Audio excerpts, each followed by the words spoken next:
happening to you. And my take on all this is actually there's probably a lot more good that's going on right now than we think. And the reason I can say that or feel that is because the amplification of somebody like Trump and what he's doing, or the amplification of how intense some of the things are around the world, it's almost like the light, the good is like shining, like the sun rays. Like in the desert, there's no place for shadows to hide. So it's like this good blast of good juju's going on, and it's like it's just trying to evaporate all the gook that is clogged. Now, where this all goes, like after that happens, who knows? I mean, it's kind of up to us as a race to be educated and be mindful. But like you're saying, I mean, even at the fair, people are buying these bricks, and it's like on one hand you want to be like, can I throw these at you? What's going on with you? and on the other hand, it's like you want to have some compassion. You don't quite get like why they would even do something like that. There just seems to be like this weird like lack of education going on. Like if people really knew more of the facts, I think obviously things would be different. But I don't know. As this whole thing has evolved, like this especially this past summer, and the things I've heard, and as I've watched everything, like everyone else has, I'm actually feeling optimistic, even though it looks absolutely nuts, like what's happening. And yesterday I just read that Trump is already planning like Trump TV if he doesn't get to be elected. So I mean, he's in one way or another, he will have a platform in which to broadcast that type of narcissistic rambling, which is a little frightening, but there you have it. But that's right. my few cents. Yeah, one of my Facebook friends is that casual friend. She's a great person in the arts community here, Nicole Zayas. She actually posted that brick picture first that I saw it, and it was picked up by Al Jazeera Media Network, and she was interviewed on that for a sec. I mean, that post, like you said, you heard it out in California, but it was brought around the world. Brandon, what's your takes on politics right now? Okay, well, I've got what I would like to call a couple of Trump grumps, which is kind of my way of like processing, decompressing, understanding. It's really hard to understand the Trump rhetoric, especially when it can change from one speech to the next on the same day. But I will say this. There are some inconsistencies between Donald Trump's meeting with the president of Mexico, saying that they didn't talk about the wall, to where the president of Mexico came out and said, oh, no, I literally told him at the top of that meeting we're not paying for the wall. So there's a little bit of a clash going on there between the Republican presidential nominee and the president of a major world power, which is Mexico. So that they're not off to a great start there. That concerns me.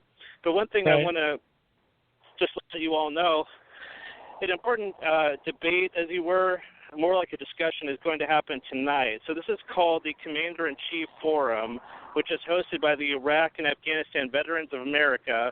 Both Hillary Clinton and Donald Trump are participating. This is going to be at 5 p.m. tonight. And so this is kind of the Commander-in-Chief test to see who is in a position to lead our armed forces, which is such an important and vital part of the job. I mean, you got to understand these two candidates, this man and this woman, are basically trying to get that job. It's the top job in the land, and they're putting down their credentials, and the American voters are the deciding factor. So as toxic and as crazy and unbelievable this election has been, we really have to recognize that the voters are ultimately going to make this decision at the end of the day. I will, however, preface that by saying that I have people whispering in my ear that they're going to gore Hillary. And what they mean by that is that if Hillary wins the election, there might be some type of an ugly legal challenge like we saw with Bush v. Gore in 2000. So we may not know the results on Election Day. If the two of them, whoever is the loser in this battle, decides to bring an ugly legal challenge, America could be dragged through that mess again. Wouldn't that be great? Oh, yeah, that would be wonderful. Oh, my goodness. That's breaking news that I didn't know about. Wow, that's crazy. That well, Brandon, thank you so much. I know you have to. Yeah, that's conjecture about any legal challenges. Of course, right. I'm sure both parties have contingency plans that they're not going to necessarily make public at this point, because what do they want? They want to be commander-in-chief. They want the job, whether they play clean or not. Right. Well, Brandon, I know you have to take off. Thanks so much for joining us. I look forward to the Left of Straight show being syndicated on Gay News Radio. We will have your links up in the website and in the social media. Thanks, and you have a great afternoon, okay? Thank you, Scott. Nice to meet you, Greg. Both have a good day. Take care. Bye-bye. Bye. All right, Greg, we're on to our last topic of the day. It is gay ghost hunting. How excited are you? This is going to be fun. It kind of makes me excited to, and I should watch how I say this because I'm in California and anything is possible, but I wonder what it would feel like to be haunted by a gay ghost. I mean, would they rearrange? That sounds so awful. I can't believe I was going to say that. Anyway, yeah, I'm curious. Like, what would that be like? You know? Huh. It's really interesting. What brought this to my attention? In fact, I mean, it's happening right here in Ohio, and I didn't even know about it. I actually found it on the LGBT news site Queerty, and they talked about these gay ghost hunters in Ohio. So I looked it up, and sure enough, there is a group. We have in Columbus, we have a fantastic pride organization there called Stonewall. And Stonewall Pride Organization, they put on the Pride Festival every year, do an amazing job, do a lot of great things in Columbus. And they are actually sponsoring a ghost hunting type event on Thursday, September 15th at 7 o'clock. I'm going to try so hard to go there at Stonewall Columbus. But they're inviting us, and this is their second annual Queer Ghost Hunting 101 seminar. It's a Stonewall Columbus Queer Ghost Hunters group. They plan ghost hunts in the fall, and the seminar gets you up to speed on the professional tools, protocols, rules that they use. They go over things on what is ghost hunting and why they do it, what residual versus intelligent hauntings are, protection, getting and reviewing evidence, the EMF detectors they use, those fancy little things, or grid light pens or digital recorders. They're having an entire seminar in September on this, Greg, in Columbus. How cool is that? Oh, my God. I want to go. Jump on a plane, my friend. I will meet you there. We'll have a good time. I'll tell you. I want to go. I mean, that is fascinating. I don't think anyone's really ever thought that ghosts can be gay, which I think it's about time because, you know, equality everywhere and for all, right? Right, exactly. And one of the other things I learned about is there is a group that is putting together, they put together documentaries from director Stu Maddox. It's a docu-series. It's going to be on YouTube, and they're calling themselves the Queer Ghost Hunters. They have a Facebook page. If you go to Facebook and look up Queer Ghost Hunters, it's a open page. You can like their page. And they have a video preview of this new docu-series that's starting in October. And it was really interesting. I was actually going to play it on here. I probably should have. I didn't do that. But it's pretty interesting. They talk about it just kind of a natural, like you were saying, when you think about it, why wouldn't there be gay ghosts? I mean, we know that a certain percent of our population is gay. We know that a lot of places where ghosts seem to stick around, hospitals, insane asylums, things like that, unfortunately, our history, gay people were put in insane asylums and hospitals more than they should have been. So we have a higher percentage of these places that seem to be haunted. But it has kind of an interesting view on it. And I just think it's going to be a kind of interesting series. I'm getting very excited about the whole thing. I may turn into a gay ghost hunter. I'm not sure. I think that's a really good thing. A gay ghost hunter? Do it. Absolutely. That would be wild. Have you ever had any kind of because you're very in tune to natural. Have you had any time of haunting experiences or anything? Have you ever looked for ghosts? Have you ever felt a ghost presence? Ever gone to a seance? What's your paranormal activities been? Well, just this morning, Scott, thank you for asking. No, I'm kidding. let's see. I haven't had. Well, actually, when I lived in Arizona, the building in this newspaper that I was at was reportedly haunted. It was on campus, and it was Matthews Center and at Arizona State University. And I think if people Google it, they'll go like, "Oh yeah, that place is haunted."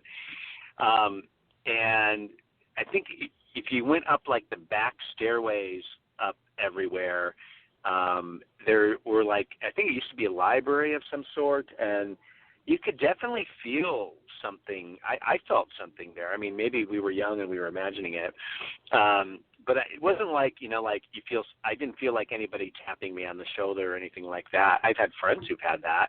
I have friends who are like psychics and clairvoyants, and they can feel energy and read things like that, which I find very fascinating.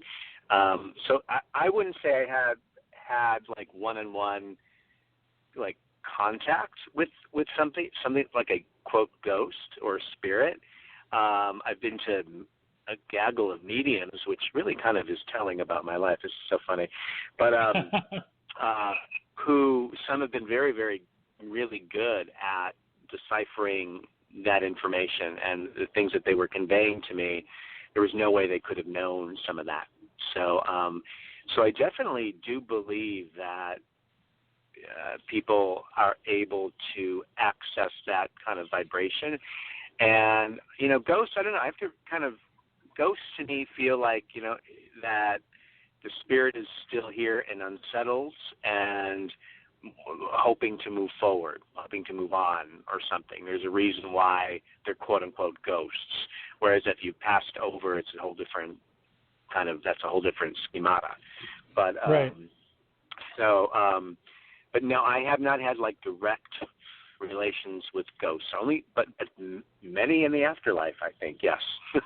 like that have moved on that aren't kind of like, stuck in a little cosmic bubble or something, trying to figure something out. Right. I swear, I moved out. You know my story. I moved in my parents last January to take care of my sick dad, and I have the basement apartment, and it's there's an opening into the walkway that comes down to the basement here that I swear I see people walking by all the time. I've never think it's haunted. I don't think it's haunted. I've never seen anything weird, but I just see people. I don't know if it's just light playing with my eyes, which it probably is, but I've always kind of felt that there's people around, even though I've never seen them. And I've always kind of felt it. So I do believe in that kind of thing.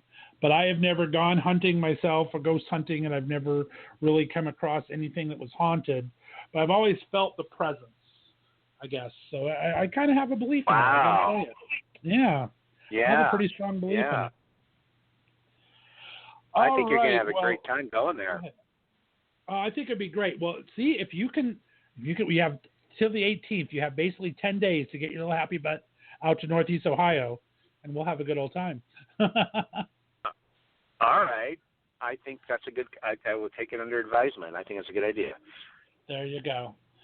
Well, Greg, thank you so much for being on the very first episode of the season, for standing on my soapbox. I hope you had a good time. I had an amazing time. It was awesome to be here. Thank you so much for having me on, and I look forward to coming back. Well, you are invited anytime, my friend. Guys, thanks so much for coming. We're going to be here every Wednesday from 2 to 3 Pacific time, 5 to 6 Eastern time, right here on Blog Talk Radio, Left of Straight Radio. Next week's guest is going to be the very funny Nick Stadler. He's a comedian in Southern California. He hosts a gay comedy night in Orange County every week, and he's going to be my special co-host next week. Well, don't even know what the topics are because it's current events and it's not current yet. So we'll have that going on. Please listen to Left of Straight Radio. If you go to leftofstraightradio.com, it'll have all the shows on it. My Left of Straight shows there. We do Monday and Tuesdays. This is what I'm trying to do, guys. Greg has a great contribution to our LGBT society with all his writing. I'm trying to start this little radio thing. So I have 5 days a week of content now. If you tune in, everything starts Monday through Thursday at 5 o'clock. On Mondays and Tuesdays from 5 to 7, we have the Left of Straight show, little fun chat, and celebrity and personality interviews for a couple hours. Every Wednesday, we're going to be right here with Standing on My Soapbox. Thursday nights,